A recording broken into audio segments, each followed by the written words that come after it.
A man locked alone in a specially built cell, 4 confirmed killings, a childhood filled with abuse, and a mind that psychiatrists have spent decades trying to understand. Today, we return to Broadmoor Hospital for one of the most disturbing and controversial figures ever connected to Britain's psychiatric and prison system, Robert John Maudsley. We are not glorifying, celebrating, or encouraging violence. All information discussed is based on publicly available reports, court records, interviews, prison accounts, and historical sources. Some details involve serious crimes, abuse, mental illness, and death, which may be disturbing for some viewers. Our goal is to examine the psychological, historical, and criminal aspects of the case with respect for the victims and those affected. Welcome back to the Broadmoor Hospital series on Midnight Archives. If you enjoy deep dives into Britain's most infamous criminal and psychiatric cases, make sure you subscribe and turn on notifications, because this series uncovers stories that are often stranger and darker than fiction. And if this episode draws you in, hit the like button. It helps more people discover the channel and support future investigations. Part 1. The boy who grew up in the shadows.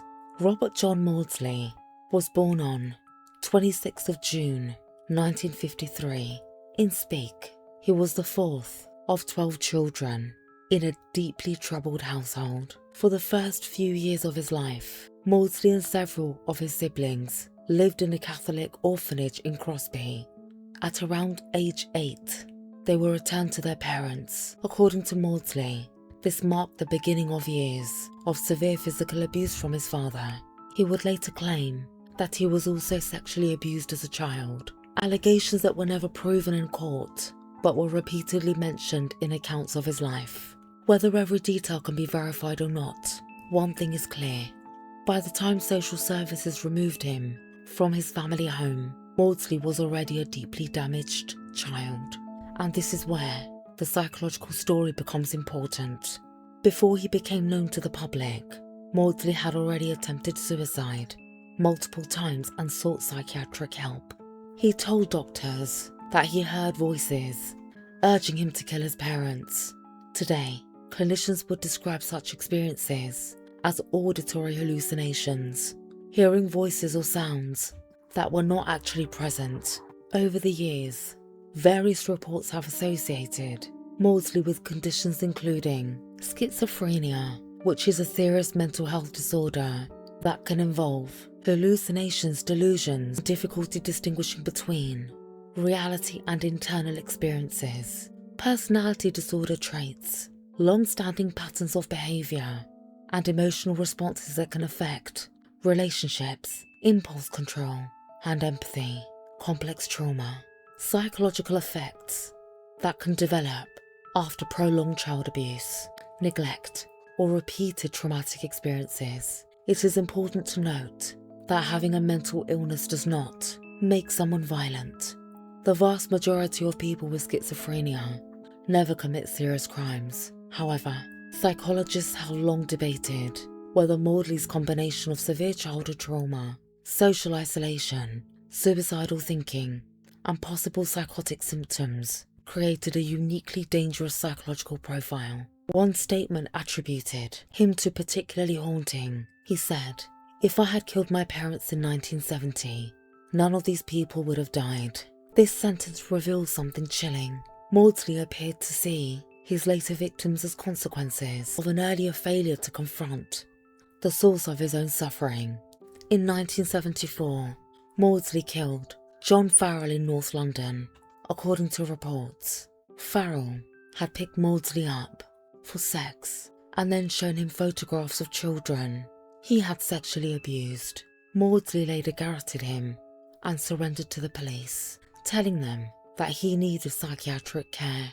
Instead of being sent immediately to an ordinary prison, he was found unfit to stand trial and transferred to Broadmoor Hospital. For most people, Broadmoor was the end of the story. For Robert Maudsley, it was only the beginning. Inside Broadmoor, Maudsley became increasingly obsessed with what he saw as predators and sex offenders. In 1977, he and another patient, David Cheeseman, barricaded themselves in a room with David Francis, a convicted child molester. Over the course of roughly 9 hours, Francis was tortured and strangled. After the killing, Maudsley was transferred to Wakefield Prison. Ironically, he hated leaving Broadmoor and reportedly wanted to return. What happened next would cement his place in British criminal history. In 1978, Maudsley killed 2 prisoners in a single day at Wakefield. One was serving a life sentence for the sexual assault and killing of his wife. The other was imprisoned for attempting to strangle a 4-year-old girl in order to rape her. After the second murder, Maudsley calmly walked into the prison office, placed his weapon on the desk, and said, "The next roll call will be too short." Stories spread through the prison system that he had eaten part of a victim's brain. The British press seized on the rumour, giving him the nickname Hannibal the Cannibal. But post-mortem reports later indicated that the allegation was false. Still, the myth endured, and sometimes myths become more powerful than facts. Today, Maudsley remains one of the most isolated prisoners in British history. After being deemed too dangerous for normal prison accommodation, authorities built a special 2-cell unit for him. He has spent decades in forms of extreme solitary confinement, making him the longest-serving British prisoner held in isolation. In recent years, reports have suggested he was transferred from Wakefield Prison to a Category A facility linked to HMP Whitmore after disputes over privileges such as books, music entertainment, and gaming devices. As for family, very little is publicly known about any ongoing relationship with relatives. He has occasionally communicated through letters and legal appeals, but he has not given major televised interviews comparable to some other notorious British offenders. Part 2.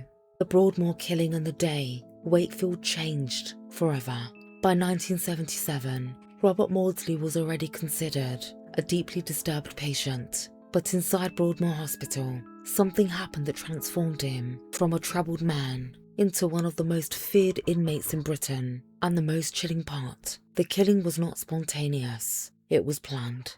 Broadmoor Hospital was designed to contain people considered too mentally ill and too dangerous for ordinary prisons. Yet, even within that environment, staff would soon encounter a level of violence that shocked the institution. In February 1977, Maudsley and a fellow patient, David Cheeseman, lured David Francis into a room. Francis was a convicted child molester. For days beforehand, Maudsley and Cheeseman had reportedly prepared for the attack. Furniture was moved to create a barricade. The room was arranged so staff could not easily enter. Then the door was blocked. For approximately 9 hours, Francis was held captive. According to reports, he was beaten, tortured, and eventually strangled. When officers finally gained access, they found a scene that would become one of the most notorious incidents in Broadmoor's history. Psychologists often distinguish between reactive violence and instrumental violence. The two different patterns of violence are reactive violence, which is an impulsive act driven by fear, rage, or immediate emotion. Instrumental violence is deemed to be deliberate, organised, and used to achieve a goal. The killing of David Francis appeared to fit the second category. The preparation, the barricade, and the length of the attack suggest a high degree of planning. This is one reason the case continues to fascinate forensic psychologists. Maudsley was viewed as mentally ill, yet some of his actions displayed organisation and purpose. That combination, psychological disturbance mixed with deliberate planning, is often what makes a case especially difficult to understand. After the death of Francis, Maudsley was convicted of manslaughter and transferred to Wakefield Prison. He reportedly hated the move. Broadmoor had been a psychiatric hospital. Wakefield was a prison. and within a year, the prison would become a setting for the event that cemented his reputation forever. On 29th of July, 1978, Maudsley later claimed that he intended to kill 7 prisoners. He managed to kill 2. Victim 1, Salni Darwood. Darwood was serving a life sentence for the manslaughter of his wife and sexual assault. In a detail that makes the case even stranger, Darwood had been teaching Maudsley French. Maudsley invited him to his cell. He garroted and stabbed him. Then he hid the body under his bed. For a period of time, prison staff had no idea a murder had already taken place. After concealing Darwood's body, Maudsley attempted to lure other prisoners into his cell. No one came, so he left the cell and walked the wing, looking for another target. Victim 2. He eventually found William Roberts, a prisoner serving 7 years for attempting to strangle a 4-year-old girl in order to rape her. Roberts was lying in bed when Maudsley attacked. Using a makeshift dagger, he stabbed him repeatedly and inflicted catastrophic injuries to his head. Unlike Darwood, Roberts had never met Maudsley before that day. Maudsley has consistently claimed that he targeted rapists, pedophiles, and sex offenders. Supporters of that view sometimes describe him as a vigilante. Critics argued that whatever the background of his victims, he was still a serial killer who took the law into his own hands. Forensic experts generally focus on the behaviour itself: repeated killings, selection of victims, a sense of mission and planning, and the final point, a mission-orientated motive. This is a recognised concept in criminal psychology. Some offenders believe they are eliminating a group of people they see as harmful or immoral. Whether that belief is genuine, rationalised after the fact, or influenced by mental illness is often impossible to determine with certainty. Beneath Wakefield Prison, a special 2-cell unit was constructed solely for Maudsley. Reports describe the accommodation as heavily reinforced with thick security doors, continuous monitoring, limited human contact, strict escort procedures. Whenever he left his cell, he was accompanied by multiple prison officers. For decades, this became his world. Extended isolation is one of the most controversial practices in modern corrections. Research has shown that long-term, solitary confinement can contribute to depression, hallucinations, emotional numbness, anxiety, paranoia, memory problems, difficulty reintegrating with other people. For someone who may already have experienced psychotic symptoms and severe childhood trauma, the effects can be even more complex. Some psychologists believe prolonged isolation can easily intensify existing mental health problems. Others argue that in extremely dangerous cases, separation may be necessary to protect staff and other inmates. Maudsley became a symbol of this debate. In March 2000, Maudsley made a remarkable request. He petitioned for either less restrictive conditions or permission to end his life using a cyanide capsule. The request was denied. He also asked for something less traumatic, a pet. That request was denied as well. The contrast was striking. A man associated with multiple killings asking for a small bird to keep him company. Whether authorities saw it as a security risk or simply inappropriate for his circumstances, the answer remained no. In 2003, Maudsley was moved into Wakefield's Close Supervision Centre, a facility designed for Britain's most dangerous prisoners. Reports indicate he was typically allowed out 1 hour a day for exercise. The rest of his time was spent in isolation. Imagine that. Days becoming months, months becoming years, is becoming decades. For most people, solitude is temporary. For Robert Maudsley, it became a way of life. Unlike many notorious criminals, Maudsley has never become a regular media figure. There have been letters, legal appeals, and second-hand accounts from prison staff and relatives, but no major televised interview series has ever made him a familiar public personality. Much of what is known about his thoughts come from court records, psychiatric reports, prison accounts, statements attributed to him over the years. This relative silence has only added to the mystery surrounding him. Maudsley came from a very large family, but public information about his current relationships with relatives is limited. His brother, Paul Maudsley, has occasionally spoken to the media, describing the difficult upbringing of the children experienced and expressing concern about Robert's prolonged isolation. In March 2025, reports emerged that Maudsley had begun a hunger strike after prison staff confiscated personal items including a video game console, books, a music system for an inmate living in near total isolation.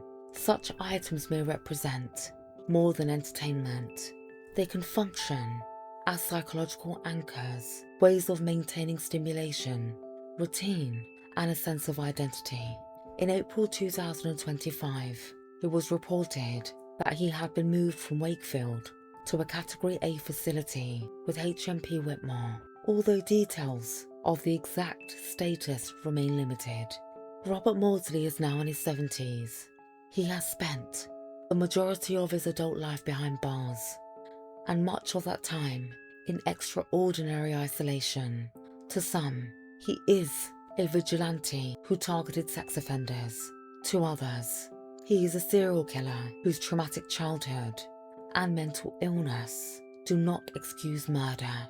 And to psychologists, he remains one of the most challenging cases in modern British criminal history. A man shaped by abuse, psychosis, violence, and decades of separation from society. The question that lingers is not whether his crimes were horrific. They were. The deeper question is whether a human being can spend 40 years in near solitary confinement and emerge with any meaningful connection to the world beyond the cell door. Public information about Maudsley's current personality is limited, but accounts from relatives and prison sources describe a man who spends much of his time reading, writing, and listening to music when permitted. He has reportedly shown interest in philosophy, psychology, and history. Some accounts portray him as polite and articulate during conversations. Others emphasize that prison authorities continue to regard him as extremely dangerous. Both things can be true. Most criminal cases eventually settle into a clear narrative. Robert Maudsley's never has. He is simultaneously a serial killer, a survivor of severe childhood abuse, a psychiatric patient, a prisoner held in extraordinary isolation, a man who claims he targeted sex offenders. This is why his story continues to fascinate criminologists, psychologists, journalists, and the public. It forces us to confront the uncomfortable questions. How much of a violent adult is shaped by a violent childhood? Can mental illness coexist with calculated planning? Does motive change how society views a murder? And what happens to a human being after 40 years of near solitary confinement? And that concludes the episode of the Broadmoor Hospital series on Midnight Archives, Episode 2. If you want more deep dives into Britain's most infamous prisoners, psychiatric cases, and criminal mysteries, subscribe, like the video, and turn on notifications. And let me know below in the comments, do you believe Robert Maudsley is best understood as a serial killer, a vigilante, or a deeply traumatized man shaped by forces beyond his control?